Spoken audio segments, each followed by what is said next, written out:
عزیز طلبہ، کبھی سائیکل صرف آمد و رفت کا ذریعہ نہیں، بلکہ سادگی، خود انحصاری اور صحت مند زندگی کی علامت سمجھی جاتی تھی۔ ماضی میں گلیوں، بازاروں اور دیہات کی پگڈنڈیوں پر سائیکلیں عام نظر آتی تھیں۔ لوگ اپنے کام کاج، اسکول اور دفتر جانے کے لیے سائیکل کا استعمال کرتے، اور یوں سفر بھی ہو جاتا اور جسمانی ورزش بھی۔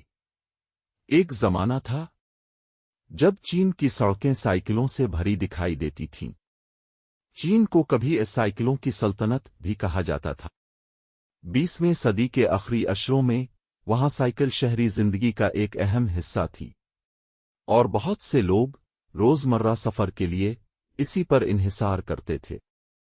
آج کے دور میں جب شہری زندگی تیز رفتار ہو چکی ہے، گاڑیوں کی تعداد بڑھ رہی ہے، آلودگی میں اضافہ ہو رہا ہے، اور انسان مسلسل بیٹھنے والی زندگی کا عادی ہوتا جا رہا ہے، سائیکل کی اہمیت ایک بار پھر بڑھ گئی ہے۔ سائیکل چلانا صرف ایک سواری نہیں، بلکہ بہترین جسمانی سرگرمی بھی ہے۔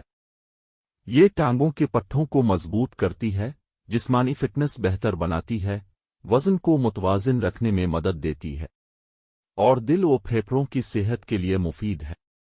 باقاعدہ جسمانی سرگرمی ذہنی صحت، نیند اور عمومی کفتن زندگی کو بھی بہتر بنا سکتی ہے۔ اس کے ساتھ ساتھ سائیکل ذہنی سکون کا ذریعہ بھی بن سکتی ہے۔ کھلی فضا میں سائیکل چلانا ذہنی دباؤ کم کرنے، تازگی محسوس کرنے اور طبیعت کو حشاش بشاش رکھنے میں مدد دیتا ہے۔ تو پھر سوال یہ ہے، سائیکل سواری کو عام کیسے کیا جائے؟ اس کے لیے اسکولوں، کالجوں اور معاشرے میں سائیکلنگ کی حوصلہ افزائی کی جائے، محفوظ سائیکل ٹریک بنائے جائیں، مختصر فاصلے کے سفر کے لیے سائیکل کو ترجیح دی جائے، اور نوجوانوں میں سائیکلنگ کے مقابلے اور آگاہی مہمات منعقد کی جائیں۔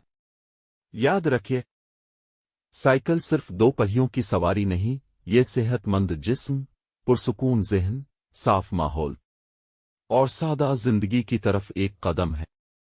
آئیے، جہاں ممکن ہو گاڑی کا انجن بند کریں اور سائیکل کے پیڈل چلائیں۔